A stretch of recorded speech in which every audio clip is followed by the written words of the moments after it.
Hey, welcome to the Fine Print, ladies and gentlemen. I'm your host, Caleb Teskey, coming at you with another great show tonight. Boom, boom. I want to do a couple of shout outs for my last couple of guests. I just got this one up with Rob's Gear. We're talking about his new album, Water, that he just dropped. That should be available on all your streaming platforms. Had Charles McGowan from Sambo Creek Filtration there talking about they make hash washing gear. Charles actually has a super fascinating backstory too. Joseph Calderon from Grateful Valley Farm and the Cannabis Farmers Alliance. Christopher Rohn from the Talking Joints Memo. I see my guest is just getting settled in now again. What do we got coming up tomorrow? I've got Larissa Bolivar, who's texting me right now. I'll have to call her after. Yeah, tomorrow I got Larissa Bolivar. You might have seen a couple of our first interviews. Those were killer. Tuesday of the 23rd, I've got Box Guts coming on. He's the MC and an artist here that I met recently at the Green Door Studios. Thursday, I got two. I might have to reschedule one of these. I got Stephen Houghton, another New York cultivator, and I got Nate Renmis, another MC here. So a lot of artist spotlights coming up, and then I got Carl Craig next Sunday. So a lot of stuff coming up. Stay tuned. I do want to thank my sponsors here. Higher Elevation. Where's my banner? There we go. HigherElevationVT.com, 65 Northgate Plaza, Suite 6 in Morrisville here, 802-200-2937. Thank you to Damian and Bailey for supporting the show here. Really appreciate you. And I got some other sponsors coming up for next month. I'm super excited to tell you guys about. Anyway, I think that about does it for the intro. My next guest is a woman that I contacted during a different interview. Well, she contacted me. She was dropping a lot of comments that I found to be particularly insightful when I was interviewing Ron Durbin down in Oklahoma. And if you guys haven't checked out that interview, I strongly advise you to do so. That was a heater here. And my next guest, I invited on because of the comments that she made on that show, and I really liked what she had to say. And without further ado, wham bam, it's Nancy Wallace from Nancy's Own. Nancy, thank you for being here tonight. Good evening, Caleb. How are you doing tonight? I'm exhausted, but I'm super happy to have you here. And before we do anything serious, would you mind giving us a 5-minute life story? And I was going to write this down, and I didn't do that. Okay, 5-minute life story. I was I'm going to born in solo on you too. So there we go. Bam. I was born in 1967 in Pauls Valley, Oklahoma. And we moved away from there before I even started kindergarten. But I did run into Miss Mary Jane in around 1977, and we've been good friends ever since. And I tried growing as a kid, and of course the parents killed them and whatnot. It took many, many years as an adult to get there and figure it out. We didn't have the internet when I was coming up. But the last 15 years I've been doing nothing else and having some really good success with autoflowers now. So I'm getting out and getting in the public with it. I've been growing commercially about 10, 12 years now, I think. And it's going really well. It's going really well. Oklahoma's under attack. We had another attack last night that we'll talk about. But the industry is not the same as the culture. I like the culture a whole lot better than I like the industry. But they've gotten married, so I guess I have to be on both sides of the fence. Here, I'm going to put you over in the big box too. Hang on. There we go. Wham. Yeah. What do you mean by that, Nancy, when you say that Oklahoma's under attack? Could you dive into that a little bit? Because I know Ron definitely talked about this at length, and certainly from some of my, just from looking at it from an outsider's perspective, seems like a bit of a shit show going on down there. It's an absolute purge. It's become an absolute purge. So last night at 8:01 p.m., a blanket email went out to almost. So here, let me give you a little backstory. On October 31st, everybody loses their Bureau of Narcotics registration. It expires and you have to reapply. So everybody spends the whole month of October scrambling to get all their documents and try to reapply before the deadline. Well, all these businesses, somewhere between 5 and 10,000 of them had done their applications before October 31st. And last night at 8:00, and one of the new things they added was you have to have a certificate of occupancy this year from the state fire marshal. Well, the state fire marshal can't possibly get to all of us. There's too many of us and not enough of them. So they're sitting at it taking 6 to 8 months right now to even get a certificate. The Bureau of Narcotics sent out a blanket email last night at 8:01 saying that if you have not submitted your certificate of occupancy yet, you have 30 days to do so or get out of the game. And are you talking about OBNDD? Yeah, OBNDD sent out an email last night saying that if you can't get your certificate of occupancy in within 30 days, they're going to suspend you.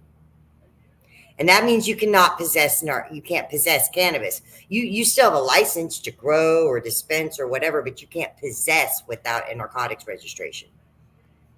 And they're supposed to do all 10,000 of you guys in 30 days or whatever? If they don't, we get shut down. Wow. And according to the paperwork from OBN, it says you have to have it. Everybody got their blanket dismissal last night. Not everybody, but a large majority of people, probably 90%, got the email saying you're rejected and you have 30 days to get back to, or I think you have 10 days to request a hearing and 30 days to come up with the paperwork. Wow. That seems like a very tight timeline. It does. In fact, it's so crazy that some of the people in Oklahoma believe it might have been a mistake. That they're going to wait until Monday when they open again and then call them and see if it was real or not. It's crazy. That's not good when people think your policies are a mistake. or that you've been hacked. Wow. Okay. And this was something I definitely talked with Ron a bunch about, was these emergency shutdowns the state was issuing. It sounded like this was going on even before I talked to you. Yeah, this has been going on for a couple of years now, and almost 2 years now. The governor came out after the vote against recreational. We all voted against recreational, but it was a horrible bill. We want recreational. We just don't want it in that package. That package was built to destroy our existing businesses, and we didn't want that. It's happened in every other state. Every state that goes medical, as soon as they go medical, a year goes by and this ACLU pack comes in behind them with their ACLU lawyers, and they say, oh, but you need reform. You need to get people out of jail, and we're going to run this petition, and that it's all great. And in most of the states it passes, but it destroys the medical program. It's a 2-year death sentence for any medical program that's out there. And it's a shell that's written, and they run it in every single state. So it's not like, they came to Oklahoma and the lawyers said, oh, this is what you need. No, they said, we got this thing already. We're just going to run it everywhere where they have medical. And I've certainly have noticed what you're talking about there in the states that I've looked at, right behind the medical program comes recreational, and as soon as recreational comes in, the medical's already got, the days are numbered. Which seems unfortunate for all of the patients out there. It really does, because we expect our medical program to be covered by the recreational program. We're happy to bring on recreational, but let recreational cover some of the costs for the medical patients is what we would like. We'd like, recreational to cover the tax. Medical patients shouldn't be paying tax on their medicine. That's just ridiculous. And it does seem like, as soon as the adult use program comes to town, the medical program sort of died. I feel like we're seeing that exact same thing going on in Vermont right now. Well, if you got the ACLU bill, it was written that way on purpose. And it said that you, as a medical dispensary, as a medical business, you would be allowed to participate in the recreational side for the first 2 years. They let you have it exclusively. But on year 3, you're just knocked out. The big guys come in and take you over. Yeah, if they haven't already. Right, if they haven't already. CVS is buying up all kinds of farms in Oklahoma. CVS, Yeah. the pharmacy. Mhm. Interesting. If it goes Schedule 3, it'll be on every pharmacy shelf in America. And it certainly seems like we're looking at that right Which, now. yeah, that includes Walmart. Ugh. Walmart weed. Ooh. I just hate the sound of that. Whatever, it's a $7.98 a gram. It is something 98 for sure. Hmm. Now, I wanted to ask you too, Nancy, because this is kind of, and I don't like to throw my opinion in too much, but I certainly think some of these states have been set up to fail. It looks like that just from the structure of it. But Yeah. you mentioned something similar, and I'd be curious, like, why do you feel like that? What is it specifically? Are there certain things in the legislation you could tell us that are killing businesses that you don't like? Or maybe if there's some positives, maybe you could throw a couple positives in there too.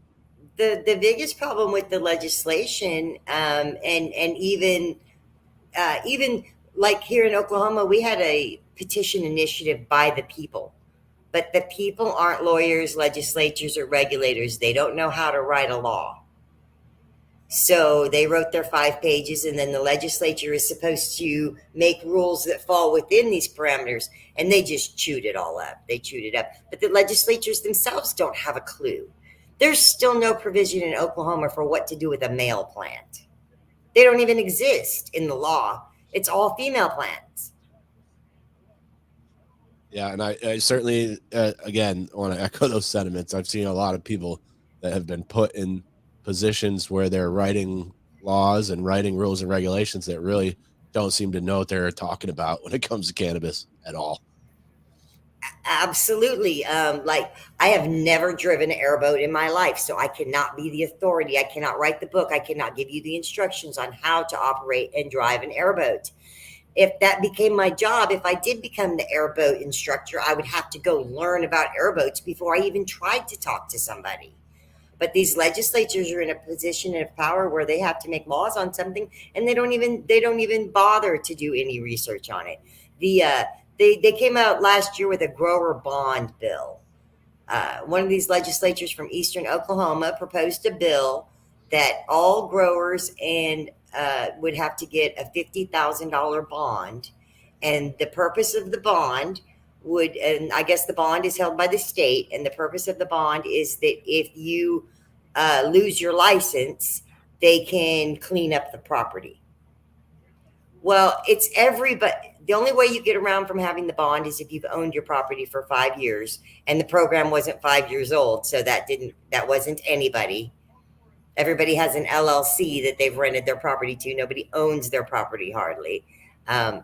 But that whole grower bond came about because one phone call to a legislature, it's a single phone call from a constituent that was concerned what was going to happen with all the concrete we poured.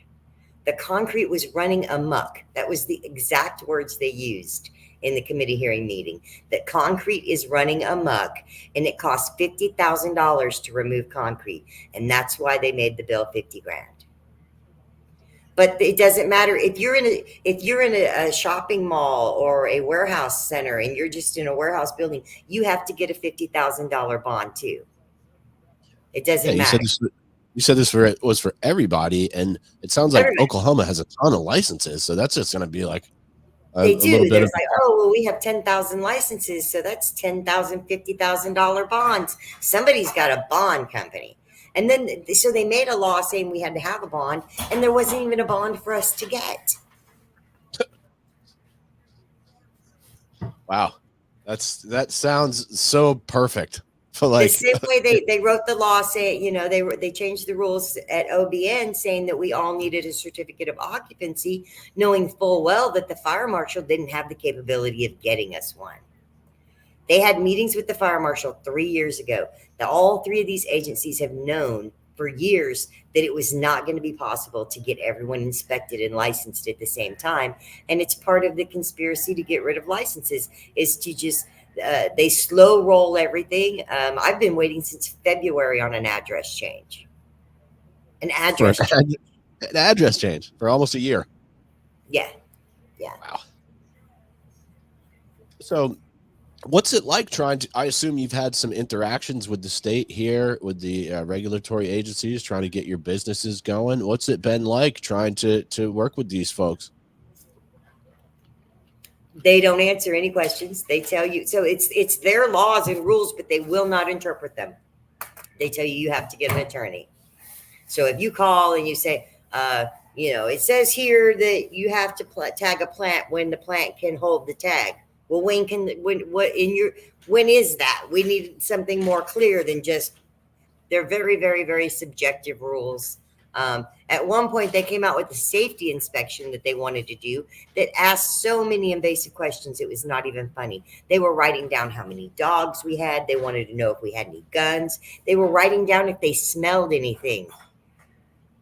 How can you have an inspector that goes on unusual smells? Well, you come to my grow, you better smell something.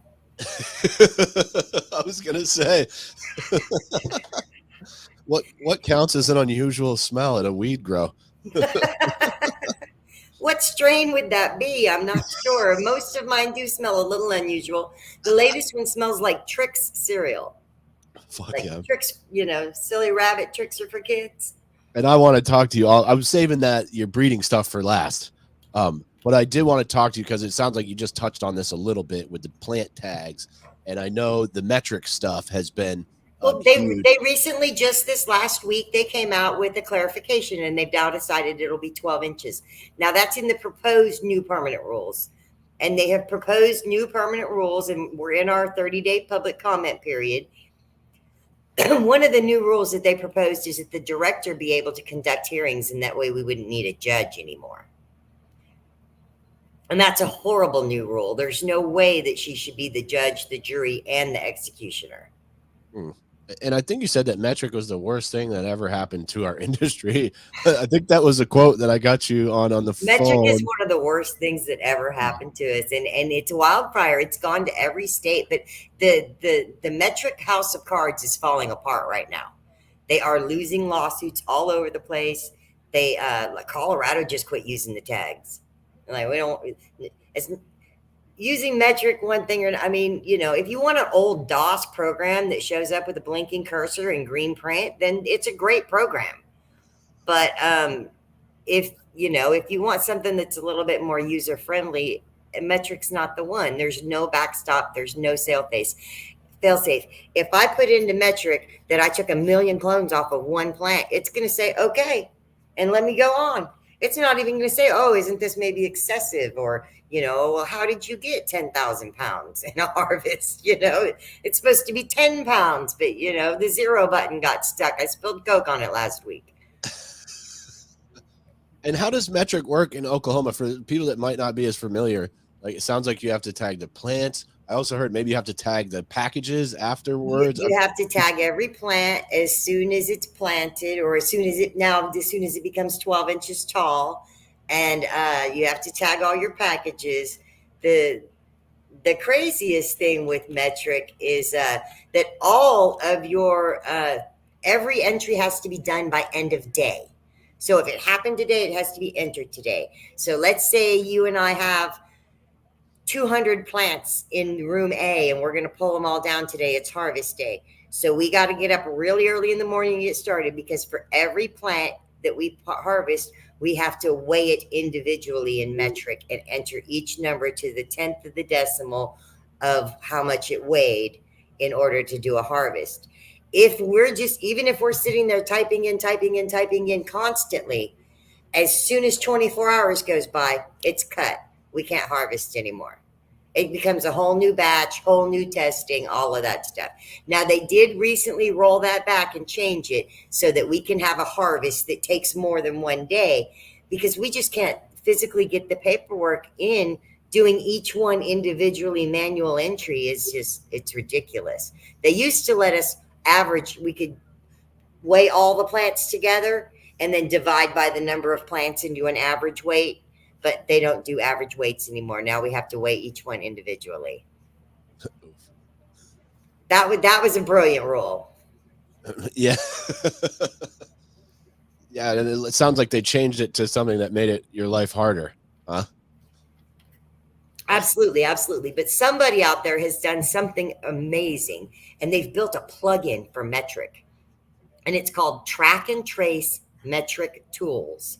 So if you Google track and trace, not track and track with N trace, you'll come up with a plugin for your browser that if you use it, you get extra Metrc tools, and then you can do your harvest all at one time, and it'll make all your different, it won't average your weights, it'll put in the bell curve that Metrc expects, so you won't pull an inspection automatically. Oh, that sounds like it could be handy for some folks. It has been very, very handy for people who have large harvests. Yeah, and you know what kind of bothered me that Ron said when I was interviewing him, I said, "Hey, are the tags reusable or recyclable?" He said, "No." Well, actually, they are, but Metrc doesn't let you reuse them.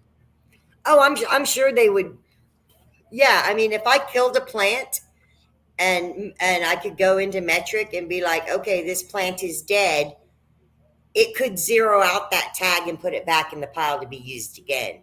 But when it got used the second time, it would have to get a identifier to show that it was on its second use. It would have to be, tag 101A, tag 101B, tag 101C. There's ways that they could do it where we could use the tags over again. Now, it may not say on the actual physical tag that this is 101C, but it would be easy to look up. Which But seems the like whole RFID thing is a joke. Metric tags can't be read inside of a grow. So the RFID reader doesn't go through walls, and it doesn't work around water. huh. So what's the point? How is this helping? It's not. And the tags come in two colors. They come in yellow for medical and blue for recreational. And both the yellow and the blue are the exact same color on a yellow and blue sticky trap because they're the exact same color that attracts the most pests. I do remember Ron also mentioning that. I'm with Nancy Wallace from Nancy's Zone. I'm going to slap that up there a couple of times. Oh, thank you. Cool. So, and before we talk about your breeding projects, can I just get your 2 cents on Ron? Because it seems like he's kind of a lightning rod for a lot of action down there, and it seems like in terms of like the advocacy I've seen, seems like a good dude to have on your side. He seems like kind of a fearless warrior. And, Ron's the guy they love to hate. They love to hate Ron. He's gotten probably the most hate mail of anybody in the industry, or the most shade thrown on him. They've gone after his law license. He has bar complaints. But thank God that people do not like Ron Durbin, because if everybody loved him, nobody would complain about him. If nobody complained about him, the Bar Association wouldn't follow him around to court. If the Bar Association hadn't followed him into the OMMA court to watch the judge that was sleeping, we wouldn't have a new OMMA judge. We were never allowed to have any evidence submitted before. The OMMA court was a total kangaroo court with a sleeping judge where nobody could win a case until the Bar Association was there one day following Ron around to make sure that he wasn't doing anything wrong like they had in his complaints. And no, he hasn't done anything wrong. He's won a lot of cases. He got Flower Tops their license back this week. He's been a inspiration to many, and I'm pretty sure that he's behind the recent changes at OBNDD that did help people. So just 2 weeks ago, they put out on the 2nd of January, they very quietly, without announcing it or telling anybody, changed the rules again, and they put out a new form.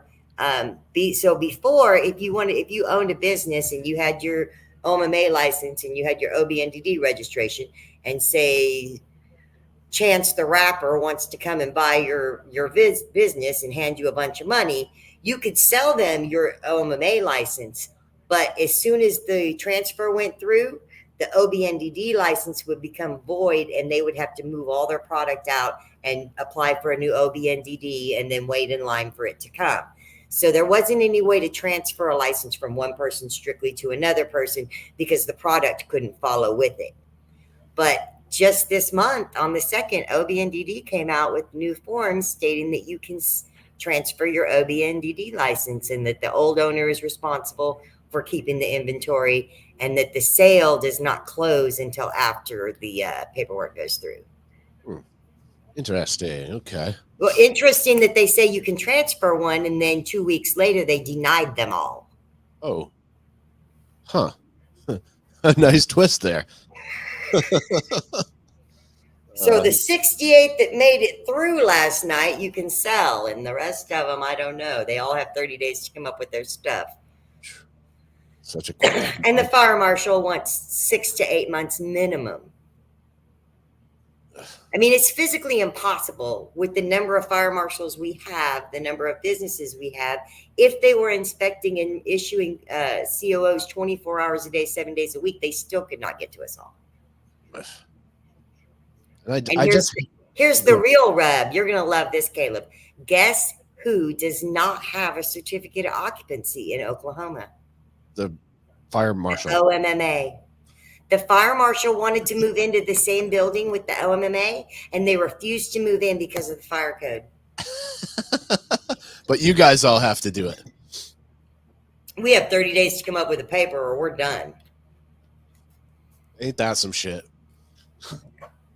But OMMA gets to sit there and not even have a COO and haul us all into court in their building that could burn down it. No.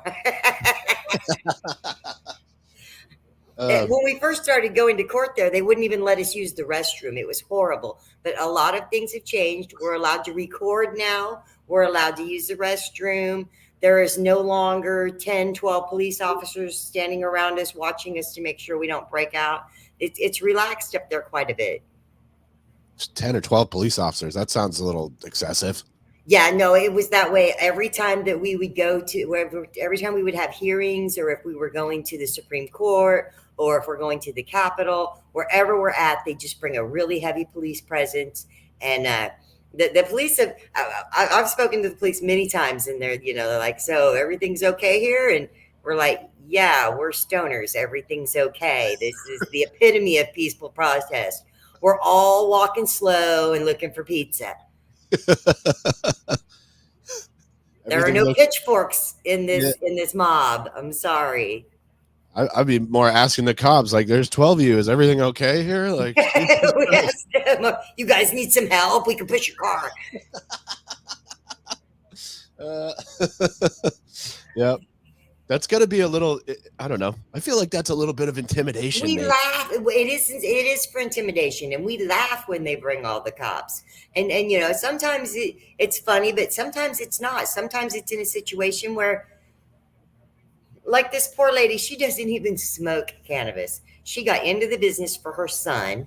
And then her son flaked out of it and left her behind. And she's just in the business now. But she's pretty good at it. So she's doing okay. Well, when it came time for her, she got on the train early for the OBN-DD thing.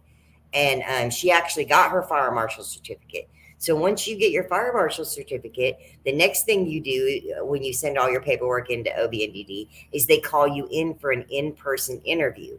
And she, being a sole owner, she had to go by herself.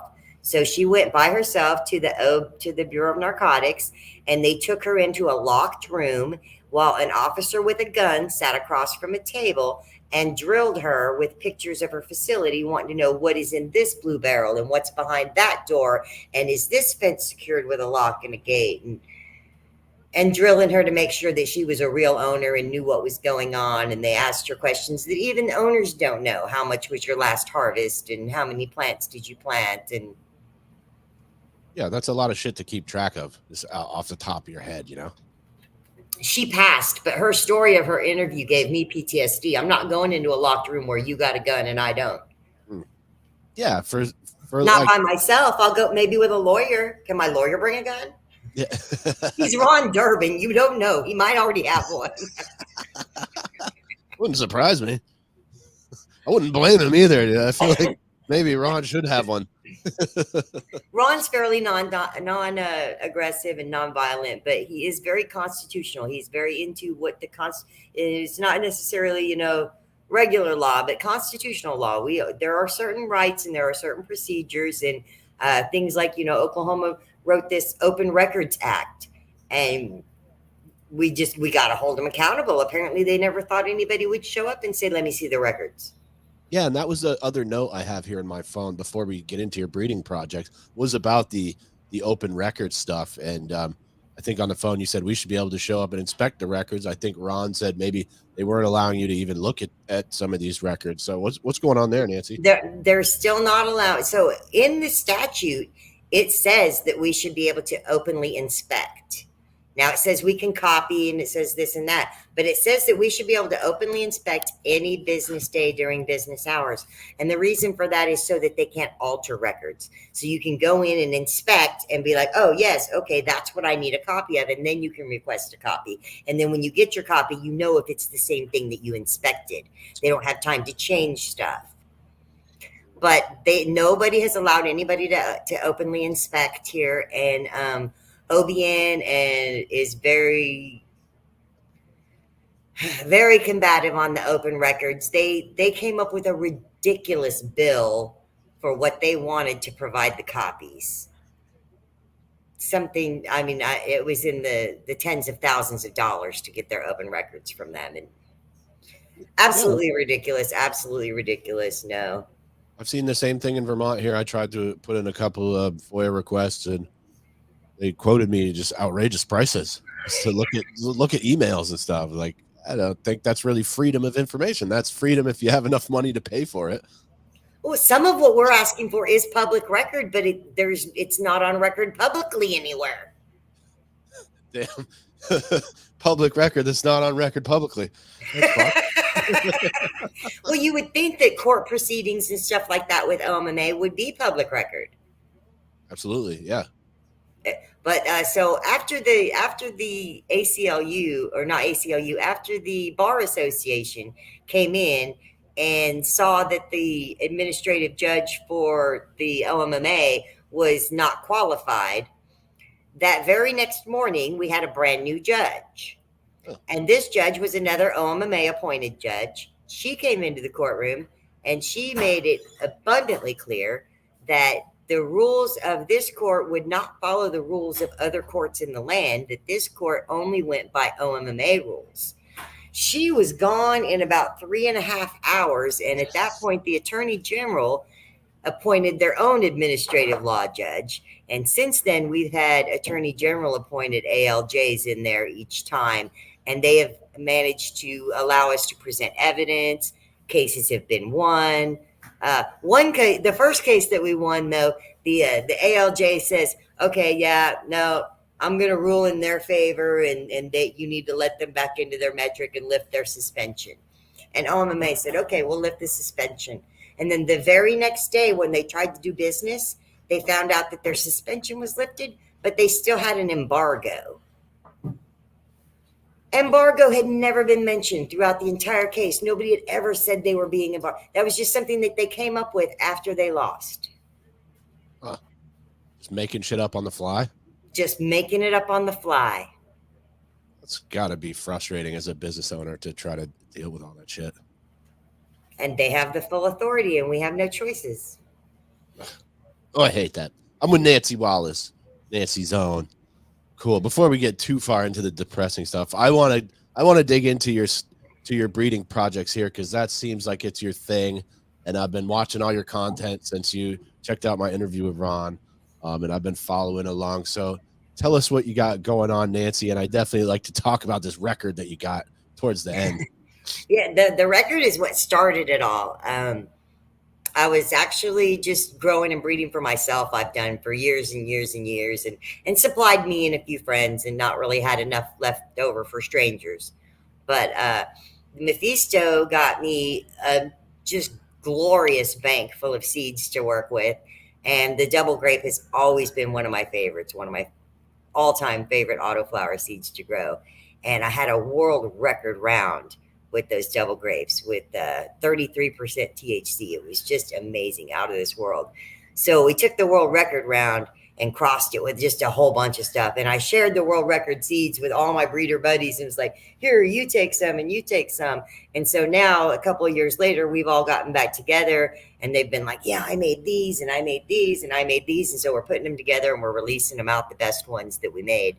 And the double grapes have done so well. Though one of the children has almost beat her mother's record. The Dosey Snicker Devils has come really close. I've only had one round tested and only 4 strains were in it, but I think we're going to beat it. It might take a year, but I think we'll beat that world record. And so, how are you growing? What's your medium you're using?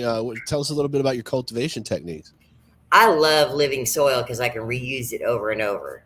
Um, but I don't mind going in a cocoa blend. I don't mind going hydroponic. It's whatever. There's so many commercial farms, and they've bought and paid so much money for all this stuff, and then they've failed and not made crops. So if I come over there to help them, I'm just going to use up whatever they've got. And the world record round was in a 6-inch Rockwell cube, and it was Maxi Grow and Maxi Bloom, General Hydroponic Powdered Nutrients for that round.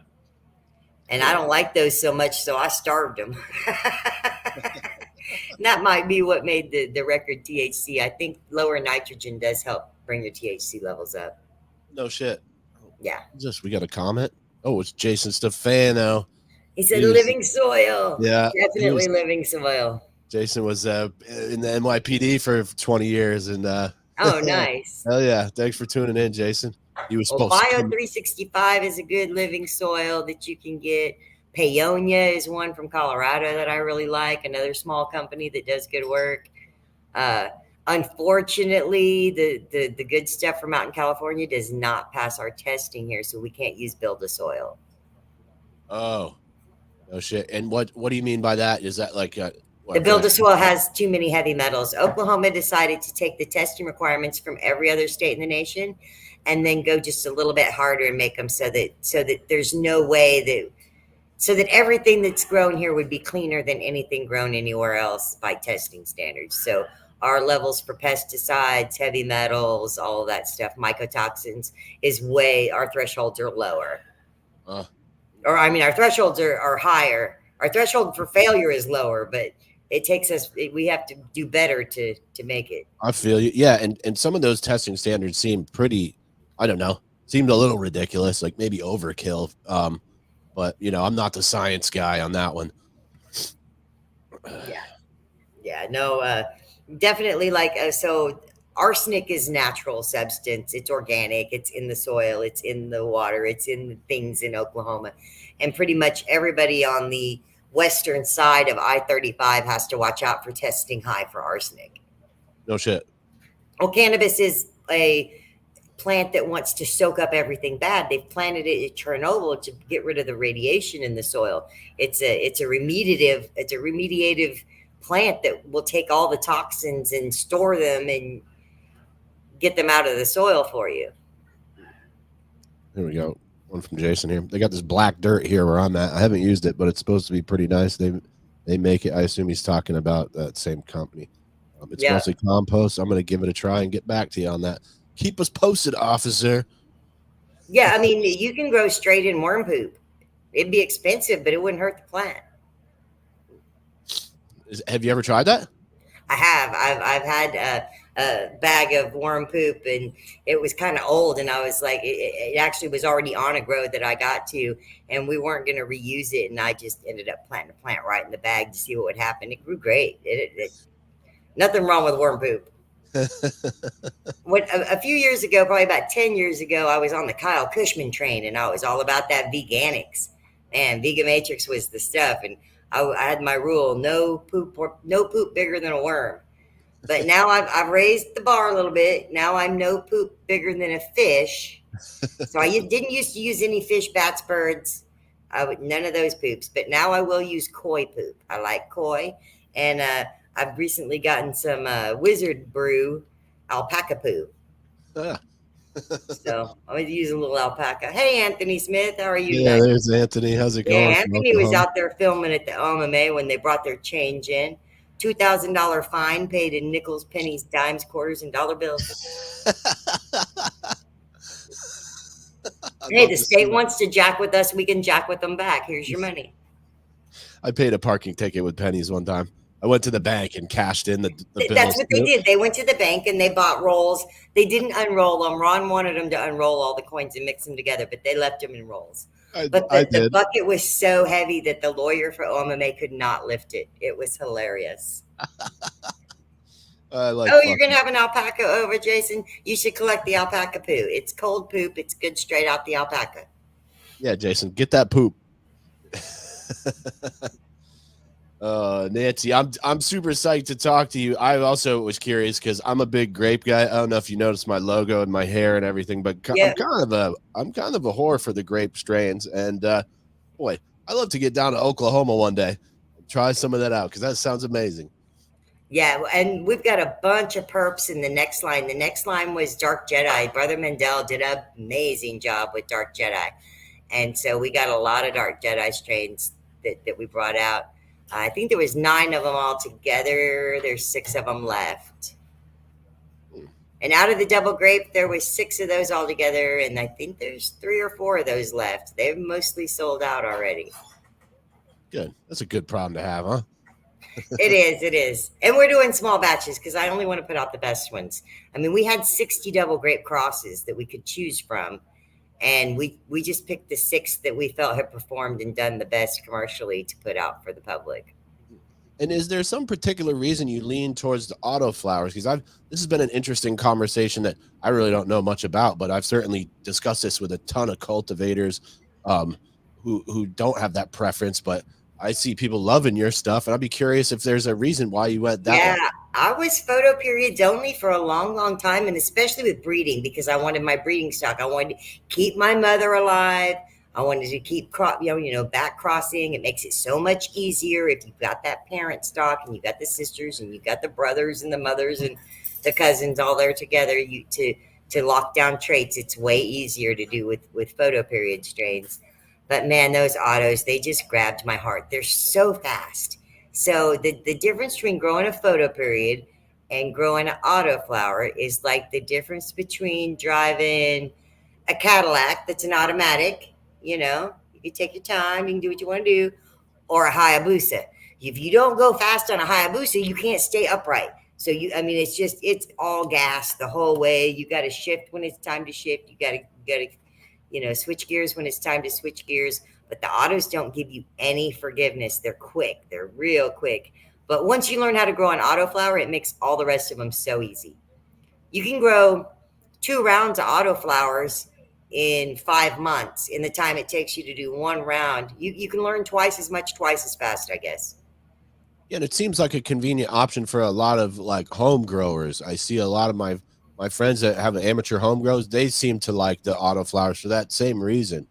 Yeah, they're quick, and so as for a home grower, the photo periods got away from me every single time. I mean, as a grower, you want yield, right? So it took me a long time to realize that you can let the little photo period be 8, 9 inches tall. You can flip that sucker and still have a full grown plant. They still keep growing. So I was always hitting the ceiling, hitting the roof with my photo periods. I could, in a tent, I still can't hardly keep them in a tent unless I flip them immediately. Hi, Courtney.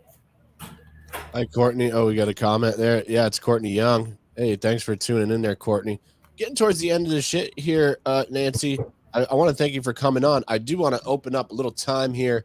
If there's anything super important that we missed that you want to touch on, now would be a good time for that. Or shameless plugs or shout outs. I'm going to do another shameless plug just for you, Oh, Nancy. I So, got to shout out my team, Locomotive Medical, Josh Bushels and Ike Breeds, Isaac Bushels, brilliant brothers that have just done amazing, amazing back work on all these breeds. Would not be possible without them. Um, I've got I've got Effin Trees, which is down south, anonymously. Got to shout them out. Love Effin Trees. They've done huge work on the Grimy Bubblegum, which is a Hubba Bubba Haze cross. It's an auto regular, so it's the only auto regular line that we have out. But it's named Grimy Bubblegum after Ben Grimy, is the alter ego of our farm manager from years ago when we first started working with the Hubba Bubba Haze. In the beginning of the crosses origins, when we first got the Hubba Bubba Hazes and we're working that farm manager is no longer with us. So rest in peace, Paul White. And Ben Grimy lives on through the Grimy Bubblegum, and the Strawberry Grimy Bubblegum comes out next. So all the proceeds from the Grimy lines, we're backdooring it back to his kid for school. That's Yeah. super nice They of were you. they were super surprised earlier this month. They got their first payment, and they were like, "What for? What?" I said, "It's money from Dad." Oh, that warms my cold, dead heart, Nancy. Yes, yes. You got to pay it forward, and sometimes you got to pay it back. Hell yeah. Nancy Wallace, Nancy's own. You got any final notes here? I'm about out of shit. I want to wish you the best of luck with everything you're working on. And I want to Man, thank you. I really appreciate you bringing me on the show. The next big thing that I'm working on, and you might be interested in getting in and figuring out some of this, is Seed the Change. And I'm working on Seed the Change. I don't want to misquote the guy's name too much, so I'm going to peek really quick. It's okay. I'm going to take a Honeycomb note. Hydro is who's putting on Seed the Change. Is from Honeycomb Hydro, and it is kind of a political movement. It's going to be working in conjunction with the presidential campaign that's coming up this year. So we're going to be trying to seed the change. We're doing some grow competition with some of the genetics, lots and lots of different events. Might even end up being in DC on 420. Who knows? Oh, shit. Yeah, yeah. That'd be They'll, fun. they'll be out at the Emerald Cup, and they'll be down at South by Southwest. I'm going to try to be at South by Southwest this year for sure. I'm going to miss the Auto Flower Cup at the end of this month. I really wanted to go. I entered. The judging was supposed to be on February the 10th, and then they rolled back the judging date to the 28th of January. I already bought tickets to smoke some weed with Cashed Out in the bus. And I was just like, trophy or smoke weed with Cashed Out? We're going to smoke some weed with Cashed Out. I got trophies. I've never smoked weed with Cashed Out. Good decision. I want to slap up this comment from Courtney here. The Green Lily Yukon, Oklahoma dispensary. I don't know if that's your company or what, Courtney, but she said, Yeah, Green Lily in Yukon, Oklahoma is an awesome dispensary. I've been there a few times. They're great. We love to hear how you are paying proceeds to his kiddos, Nancy. Way to go, girl. Thanks for tuning in. Thank you, Courtney. Yeah, Cool. Paul was really special to us up at Ponca City. Maybe we could talk sometime, Courtney. I'd love to chat with a dispensary owner down there. That'd be cool. Well, Nancy, you got any final notes? I'm out of shit here. I'm going to do one more shameless slap for you. Nancy Wallace, nancyzone.com. One more for my sponsors at Higher Elevation. Last words? I'm going to get out of here. Man, watch for me on Facebook. Check me out on Instagram. I just started getting into Discord. So if you're in a Discord server, you can invite me. Word up. I'm going to sign it off. Nancy Wallace from Nancy Zone in Oklahoma. I'm your host, Caleb Teskey. Remember, the devil's in the details, and the details